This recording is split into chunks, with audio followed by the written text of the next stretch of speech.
Là, bonjour à tous. Je suis très heureux d'être avec vous ce matin, cet après-midi. Je m'absenterai un tout petit peu parce que j'ai ma deuxième vaccination aujourd'hui que je n'ai pas pu reporter.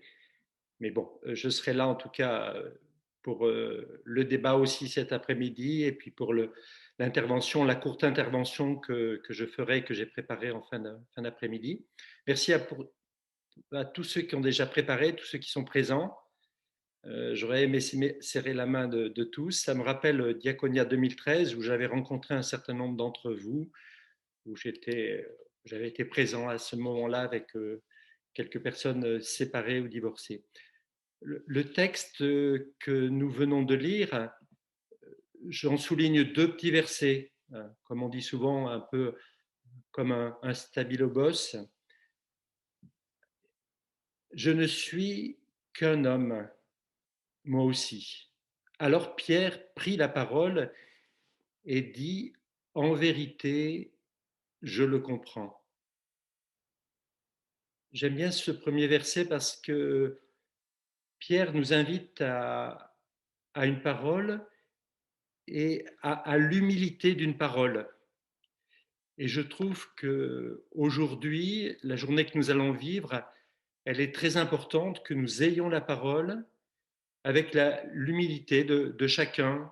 On sait dans le Magnificat que l'humilité de la servante attire l'amour de Dieu. Mais je crois que c'est cette humilité de Pierre, là, je ne suis qu'un homme, mais il prend la parole. Saint Thomas d'Aquin disait que toute vérité, quel que soit celui ou celle qui l'a dit, elle vient de l'Esprit Saint. Eh bien, je pense que c'est important que nous puissions nous écouter tout au long de cette journée, les uns les autres, même un détail, me semble-t-il, même une seule phrase d'expérience vécue peut faire avancer toute la pensée commune, pas seulement la nôtre, qui sommes là en Zoom, mais plus largement, et je vois bien que de temps en temps, une seule phrase euh, ou une décision peut faire évoluer même l'Église entière. Voilà, donc je pense qu'il sera important de dire voilà ce que je comprends, comme dit Saint Pierre, voilà ce que je comprends de ce que je vis, de ce que nous vivons, de ce que nous sommes appelés à vivre. Puis la deuxième verset que je souligne, verset 45, les croyants furent stupéfaits de voir que même sur les nations, le don de l'Esprit Saint avait été répandu. Je pense que ce verset il nous invite à élargir notre regard, comme l'a souligné Guy, ce qui est déjà beaucoup aujourd'hui, élargir notre regard, mais peut-être un peu plus à nous laisser aussi surprendre par Dieu, et donc d'essayer de nous mettre du point de vue de Dieu. Alors, bien sûr, c'est impossible, même ensemble, mais rien que le fait d'essayer de se déplacer intérieurement peut provoquer en nous une autre manière de voir, une autre manière d'entendre les autres, de nous laisser inspirer aussi profondément par les autres. Voilà, se mettre du point de vue de l'autre, c'est un beau point de vue. Et François, dans son tout premier texte, bon, qui avait été préparé par Benoît XVI, mais qui s'appelle Lumen Fidei, au numéro 18, disait la foi non seulement regarde vers Jésus, mais regarde du point de vue de Jésus avec ses yeux. Elle est une participation à sa façon de voir. J'aime bien cette expression, participer de la façon de voir de l'autre. Voilà. Et il précise un tout petit peu plus loin, nous voulons regarder les réalités des familles, c'est bien au pluriel, des familles, avec les mêmes yeux que ceux du Christ quand il cheminait parmi les hommes de son temps.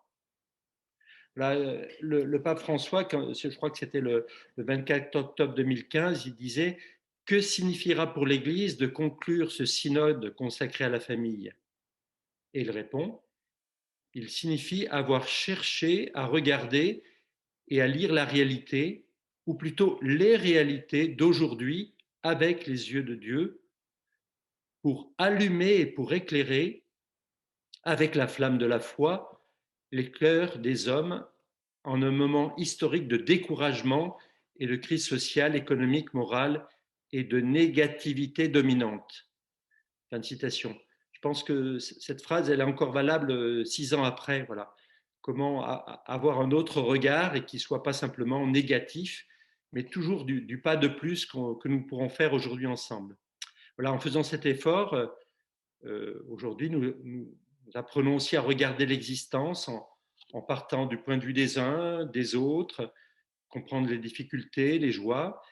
Et donc, avant de chanter 1000 raisons d'espérer, eh bien, prions simplement le Seigneur. Seigneur, apprends-nous à regarder avec les yeux de Jésus pour qu'il soit lumière sur notre chemin aujourd'hui. Apprends-nous à écouter, à réfléchir, à nous déplacer avec 1000 raisons d'espérer.